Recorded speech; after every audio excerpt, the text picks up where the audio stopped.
Hey, this is Kane 1906 with the Tribe of Kings, Medical Mondays, Heart Attack Edition. This is your medical and copyright disclaimer.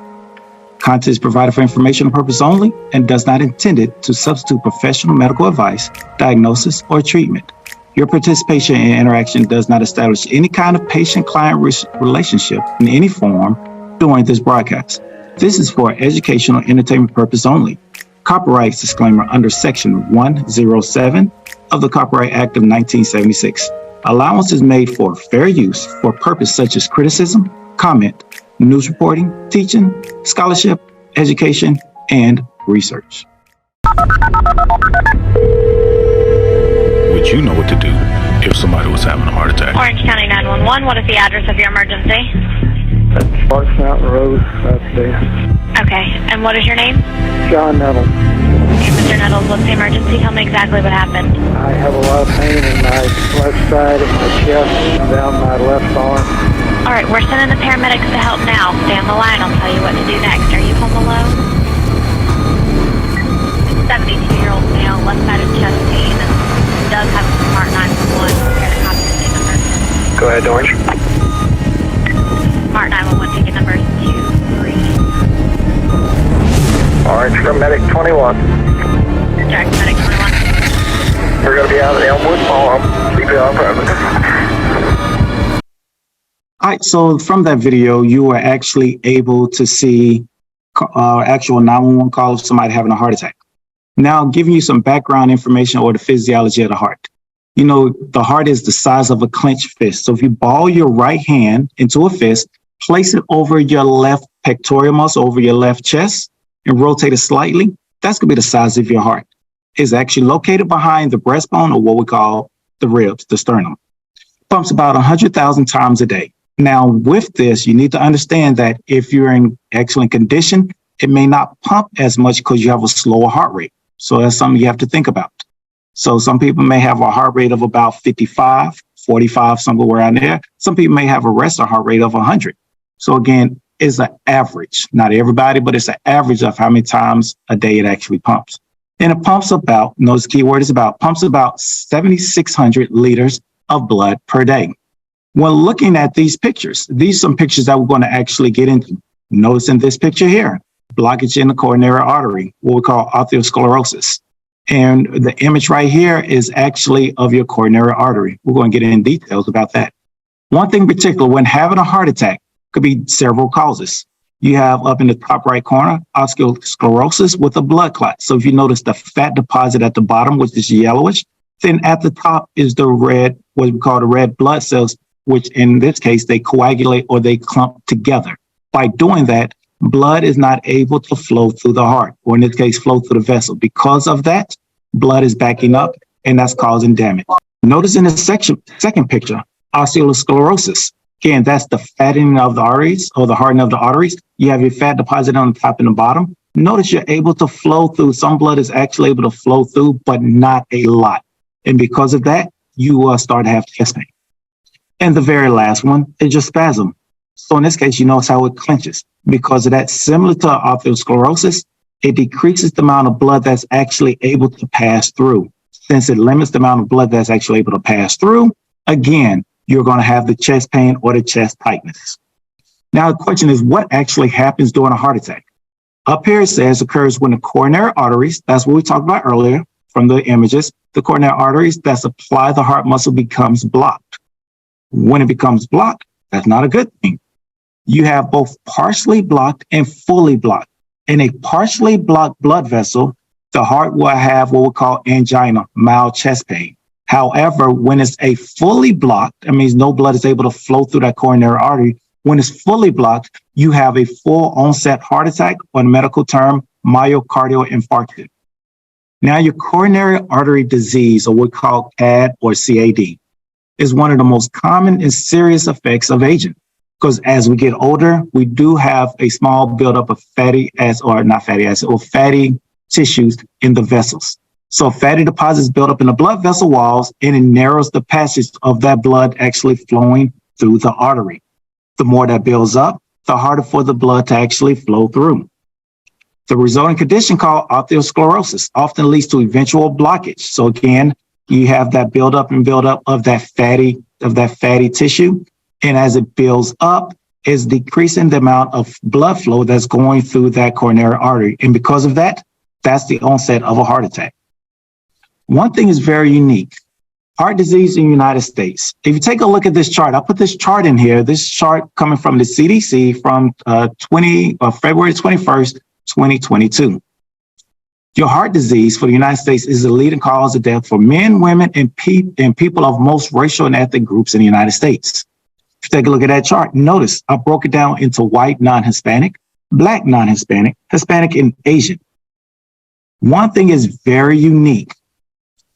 And all of them, notice that the males, except for Hispanic, notice that the males die more often. So if you take a look for white, non-Hispanic, 22.7 compared to 19.8 for males. Black males, 21, females, 20. For Hispanic is an even 15.8. However, for Asian, notice that's significant. 20% for males, 17.8 for females. So guys, why are we dying of heart diseases more than women? One thing is lack of exercise and poor diet. If you don't know how to cook, you go out and get the fast food. They are high in cholesterol. You're constantly consuming that. That's clogging up the arteries. And then that's why we die. So guys, not picking on you. I mean, I'm a guy too, but we need to learn how to cook and cook healthier, because in the long run, it means something. If you have a family, if you have children, you want to live long. So again, if you don't know how to cook, or if you're going out to eat, stop all that fast food eating. Start learning how to cook. Let's cook healthy. Sorry about that, got on attention. Anyway, all right, one person dies every 34 seconds in the United States from cardiovascular diseases. This can be prevented. Now, skipping down to the second to last bullet. Coronary heart disease is the most common type of heart disease. This is killing over 380,000 people in 2020. So it is now 2023. So in 2020, this heart disease killed over 380,000. That's scary. That's letting us know that someone is having a heart attack every 30 seconds. The question is, if they're having a heart attack, if like a family member, if they're having a heart attack, what are you going to do? Do you know what the signs and symptoms are of them having a heart attack? What are the signs and symptoms of a heart attack? Now, very unique. Men and women, yes, we're both human, but we do have somewhat different symptoms. On the left side, let's start with the men. We have sweating, what we call profuse sweating, just sweating for no reason. Pain in the chest, in the arms, in the neck, and sometimes they will say pain radiating to the jaw. Shortness of breath, or what we call dyspnea, difficulty breathing, heartburn, or indigestion. On the right side of the women, you have your dizziness, uncomfortable pain between shoulder blades.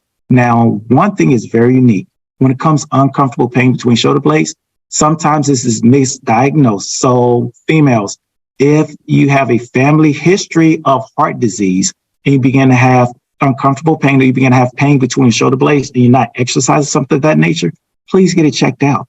We want to find this. We want to actually identify if this is a heart problem at the very beginning, then wait until the end.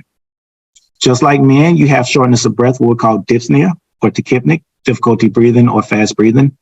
You also have indigestion or gas-like pain. And lastly, unexplained fatigue and sleep disturbances. So the biggest take-home message from this is you will have pain. Either it's going to be in the front or the back. If you have any type of chest pressure, chest pain, anything of that nature, difficulty breathing, excessive sweat, you want to get checked out, because this is not normal. These are signs and symptoms letting your body, or have your body saying, hey, something is not right. We need to fix it.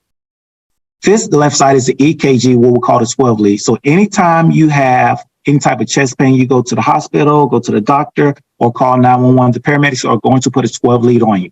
And that's allowing us to see the heart in a 3D aspect. So we can see all around instead of what we call one-dimensional or two-dimensional. We get a three-dimensional view.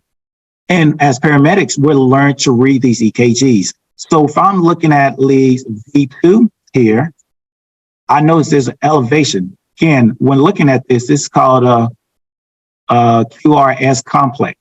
So notice that this area here and this area here are high. So for me, that's letting me know that is an elevated or a high ST elevation. Having a high T elevation is letting me know it's either ischemia or some type of heart attack that is occurring. The higher it is, the worse it is. So again, if you have any type of chest pain, anything like that, please get it checked out. Now, for risk factors, age. So yes, as we get older, our hearts do get a little weaker. That's why we need exercise. Other risk factors, tobacco use, high blood pressure, high cholesterol, or high triglycerides. We have two types of triglycerides. You have the good fats and bad fats.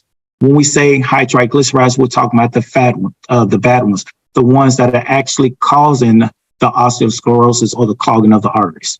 Obesity, which is very prominent in the African American community. Diabetes is another one, very prominent in the African American community. These are the things we have to fix. You may have a family history of stress alone. You know people who have a stressful job and the stress has got to them and they died at a job from overstress.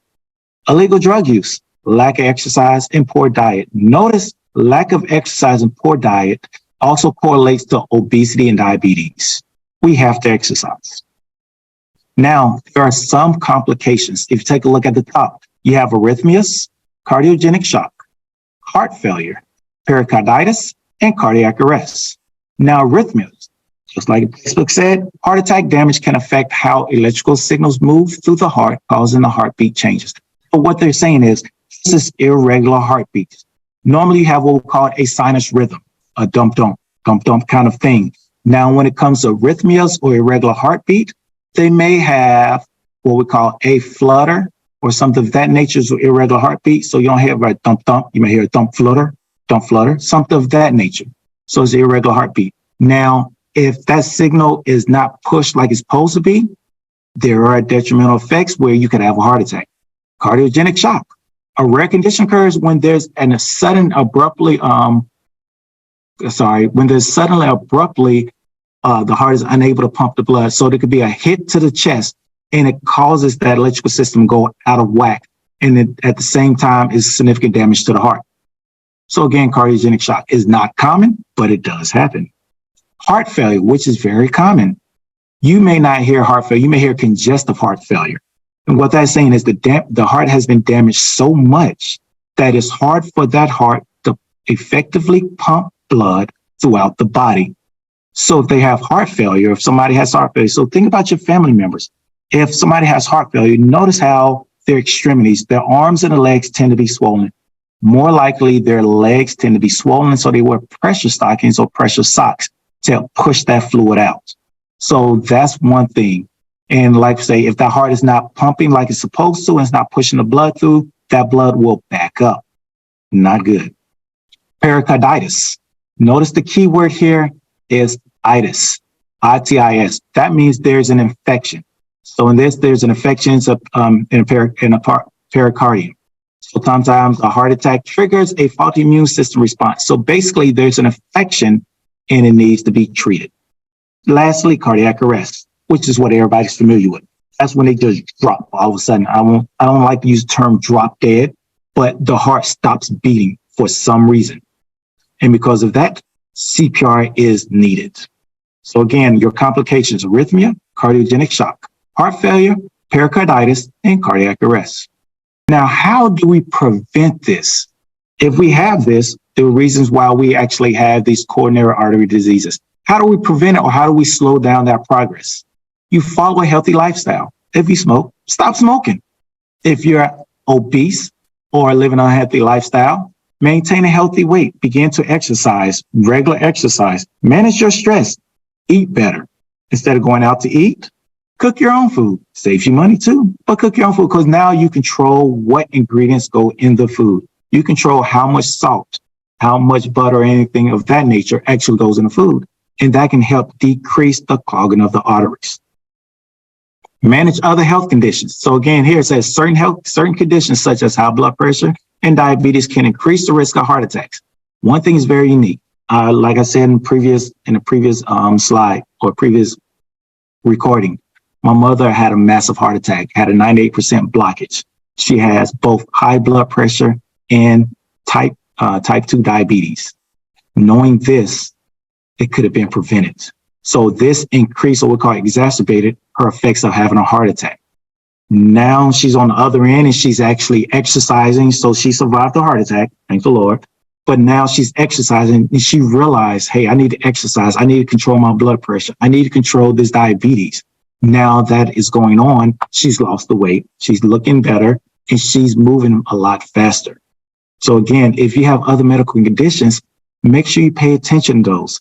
Just like at the bottom right, if you're taking medications, make sure you're taking them correctly. The overall objective is to actually get off of medication altogether, but there are some cases, some instances you may not be able to. So make sure you take your medication regularly. Are they having a heart attack? How do you know? If someone is unconscious and you think they're having a heart attack, first call 911 or your local emergency number. In America, it is, or United States, it's 911, but in other countries, it's a different number. So make sure you know. Then check the person to make sure they're breathing and if they have a pulse. If they're breathing, they have a pulse, CPR is not needed. But if they do not have a pulse, you need to initiate CPR because, again, the blood is not circulating throughout the body. The blood is not circulating throughout the body. Oxygen is not flowing throughout the body. They will die. If you're untrained in CPR, do what we call hands-on CPR. That means what you see on TV, just pump on that chest 100 to 120 compressions per minute. One way to think about it, which we'll get in the CPR section for our next Medical Monday, is go to the beat of the song, the Bee Gees. Ah, ah, ah, ah, staying alive, staying alive. Again, I know it's kind of crazy to have that song in your mind, but at the same time, you go to that beat. Because again, you want them to stay alive. But you go to that beat, that's anywhere from 100 to 120 compressions a minute. That will help save that person. Now, if you're trained in CPR, you already know that song. And you're probably in the background singing and dancing to it now. I see you smiling. If you're trained in it and you're confident in your ability, start with 30 chest compressions before giving 2 rescue breaths. Now, one thing is very unique. Yes, we got COVID and all these other diseases going around. So people don't want to do rescue breaths. That's fine. The thing is, we must do chest compressions. Out of all things, chest compressions must get done. Person's like, well, if you're doing chest compressions, they can't breathe. You need to realize when you're doing chest compressions, every time you get pull or release on the chest, air is coming in. As air or oxygen is coming in, you're pushing down, you help circulate it throughout. So chest compressions is better than nothing. We're going to test your knowledge with 2 scenario cases.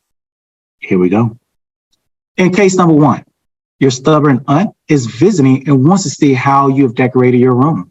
After climbing the stairs to your room, you know she is breathing heavily and has her hands on her chest, as if her chest hurts. You ask, Auntie, are you okay? And she says, I'm fine, baby, I'm fine. Just a little indigestion. What would you do? She might be having a small heart attack or she might be okay. You need to know her background. Pain in the chest and indigestion can be symptoms of a heart attack. So you want to keep an eye on her. If she feels worse, make sure to seek medical attention. At this point, CPR is not needed because, again, she's up, she's talking, she's what we call CAO3, conscious, alert, oriented times 3. She's aware of her surroundings, so CPR is not needed because blood is flowing. But if she goes unresponsive, then yes. You're at a school basketball game. Your team is 1 point behind, so they're down 1 point, and the crowd is going wild. All of a sudden, the coach faints. Boom. And the gym gets quiet. People nearby try to wake her, but she's not responding. What do you do?